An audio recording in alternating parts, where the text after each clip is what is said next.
La música lo identifica. Ya estuvimos en la primera parte con José Luis Visconti, con los estrenos de cine para las salas comerciales y también para las salas del Inca. José Luis, que está cansado porque está trabajando mucho con todo el trabajo de difusión que tiene que hacer respecto a su libro, que recordemos estará presentando mañana a las 7:30 de la tarde en 9 entre 51 y 53. El libro se llama El peligro está en los vivos, son representaciones y omisiones del cine argentino de 1976 a 1983 de José Luis Visconti. En esta segunda parte, José Luis, ¿de qué vamos a conversar? Vamos a conversar de un señor que la semana pasada cumplió años. Cumplió años, a ver, viene enigmática la cosa. Cumplió años. La carrera de este señor está atravesada por la época de la dictadura militar. Por eso decíamos que tenía algo de relación con el libro que yo había escrito. Exacto. Y esa carrera fue discusión hasta para sus propios fans en algún momento. Ajá. Pero él detesta volver al tema. Esto se lo declaró al diario Clarín hace unos 3 o 4 años atrás. Sí. Jura que lo suyo fue hacer nomás lo que sabía. Siempre fui apolítico. Creo en los hombres, no en la política. Ajá. Se trata de Carlitos Balá, que el jueves pasado cumplió 90 años. Sí. Nadie va a negar que es uno de los grandes ídolos de los chicos, sobre todo de nuestra edad. Exacto. De los de más de 40. Sí, sí. Es la época de apogeo de Carlitos Balá, que coincide justamente con la dictadura. Entonces siempre fue como un personaje complicado de abordar, porque por un lado uno piensa en que el programa televisivo en el cual se basaba su éxito estaba dirigido a chicos. Claro. Sin embargo, y como lo que a nosotros por ahí más nos interesa acá en el programa es el cine, su carrera cinematográfica de la época es lo que genera esas dudas, ¿no? Claro. ¿Por qué? Por varios motivos. En principio, porque las películas que hizo, no solamente en esa época, sino en casi todas las películas que hizo, no estaban dirigidas específicamente a los niños, sino que eran entretenimientos, en todo caso, para toda la familia. Claro. Entonces ya estamos como entrando en otro territorio un poco más complicado, ¿no? Sí. Los otros elementos que a mi juicio son los complicados son de los que voy a hablar ahora. Números. Filmó 19 películas en toda su vida, Carlitos Balá. De las 19, 10 las hizo durante la dictadura, del 76 al 83. Sí. Y otras 4 las hizo durante la dictadura de Onganía. O sea, de 19, 14 en épocas de dictadura. Agreguémosle que muchas veces hizo personajes relacionados con los militares, incluso fuera de las dictaduras, porque Canuto Cañete con Conscripto del 7 fue hecha durante el gobierno de Ilia y él hace de conscripto en una guarnición militar, ¿no?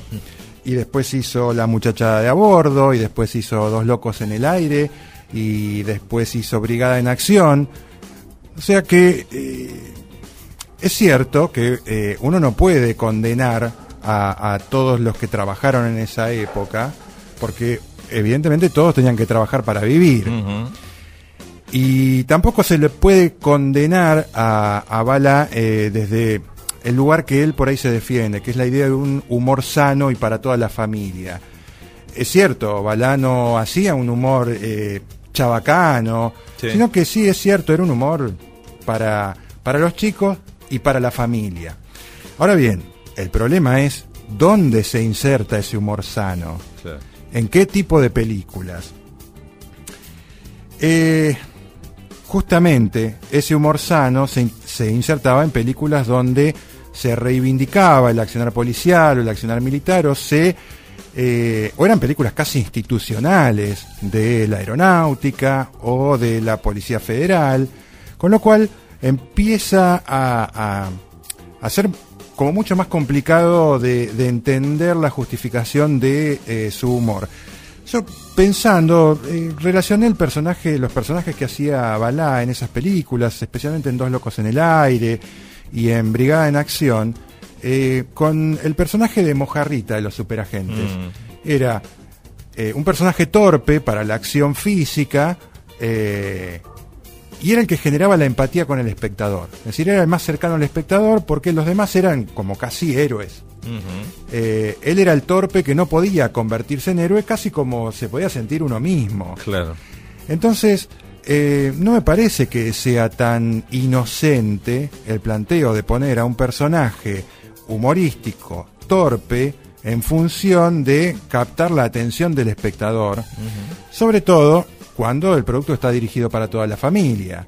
Y además a eso hay que sumarle la popularidad de Balá en ese momento. Incluso yo me arriesgo a decir que en esa época la popularidad de Balá era superior a la de Palito Ortega, que era el protagonista de las películas. Claro. Palito Ortega estaba más ligado al mundo de la música, empezaba a hacer algunas películas, había hecho películas como actor y cantante, sobre todo en la década del 60.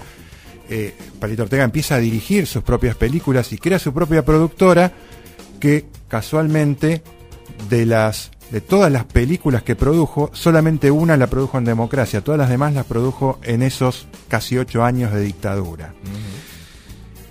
La cuestión con Carlitos Balá es muy complicada, incluso hasta el punto de que uno ha revisado en su discografía, y yo la verdad que no me acordaba que hubiera sacado esa cantidad de discos que editó, pero bueno, grabó 22 discos, de los cuales 13 también fueron durante la dictadura. Es decir, estamos hablando de una persona muy exitosa, pero que la mayor parte de su carrera, incluso en ese humor sano, entre comillas, sí, la hizo en una época donde se asesinaba gente. Entonces es muy difícil justificar ese lugar de absoluta inocencia en el que se coloca Carlitos Balá, sobre todo porque, vuelvo a repetir, las películas en las que él participó haciendo ese tipo de humor eran reivindicaciones del accionar policial o militar de la época. Para cerrar con lo de Carlitos Balá, como para que, más que nada, digo, no se trata ni de cuestionar ni de plantear que lo que hizo no sirvió de nada, sino tratar de ver al personaje desde otro lugar, que creo que a veces queda como olvidado, ¿no? O la utilización también por parte de quienes tenían el poder en ese caso, de una figura, porque él era una figura popular también, digamos. Exactamente. No es inocente lo de él, claro, sino que hay una utilización. Te iba a preguntar esto, si él era el productor de las películas. No, Carlitos Balá no era el productor de esas películas era Palito Ortega. Ah, mira. E incluso hay películas producidas por Palito Ortega, no protagonizadas por Palito Ortega, protagonizadas por Carlitos Balá. Claro. Es decir, yo te diría que casi todas en las que participó Carlitos Balá en la época de la dictadura son producciones de la productora de Palito Ortega, que se llamaba Chango. Ah, mira. Es cierto, también trabajó, Palito Ortega trabajó mucho con Altavista, por ejemplo, exacto, con Sandrini en esa época. El problema es el rol de Carlitos Balá en esas películas. Claro. Entonces, digamos, me parece que la idea es tratar de pensar que no todo es lo que supuestamente a unos nos muestran, o lo que uno recuerda incluso. Exacto. Quería leerles un párrafo de mi libro, justamente, sobre una película protagonizada por Carlitos Balá, que se llama Locos por la Música, que es de Enrique Dawi, del año 1980. En la película aparece una instancia crucial. Un amigo de Carlos, que es el personaje de Balá, deja a su pequeña hija al cuidado de este. Lo llamativo es que la deja con una grabación en la que menciona que su esposa ha muerto y que debe irse por un tiempo porque estoy en la mala, le dice. ¿Cuál es la definición de estar en la mala? Habitualmente la frase se utilizaba cuando una persona se quedaba sin trabajo o tenía problemas económicos. Claro. Pero así como el amigo y la nena aparecen de la nada, sin que sepamos la relación que lo une a Carlos, tampoco se puede establecer a qué se refiere esa frase. ¿No puede pensarse la actitud del amigo de Carlos como la de aquellos militantes que tuvieron que esconderse o pasar a la clandestinidad? Las grabaciones, dejadas a los hijos o familiares, abundan en el relato de las familias de los desaparecidos. Otra perspectiva posible. En una época donde ya se había denunciado no solo los secuestros, sino también la apropiación de los hijos nacidos en cautiverio, ¿no podría pensarse a la situación como una respuesta a esa búsqueda? ¿No formaría parte del discurso militar que negaba las apropiaciones y relataba la entrega de los niños como un acto voluntario o de abandono, si se quiere, de parte de sus padres? La construcción de la historia es suficientemente precisa. La niña es entregada a Carlos, que no tiene pareja ni hijos, y que intenta educarla a pesar de sus evidentes limitaciones. Carlos es, a fin de cuentas, buena gente. No como el padre que abandona a la hija, sobre quien se carga el discurso moral, aunque no se lo subraye. Y la buena gente, eso sí se remarca, termina siendo engañada en su buena fe. Cuando Carlos y la niña ya se han encariñado mutuamente, reaparece, ahora sí en persona, el padre para llevársela a Córdoba.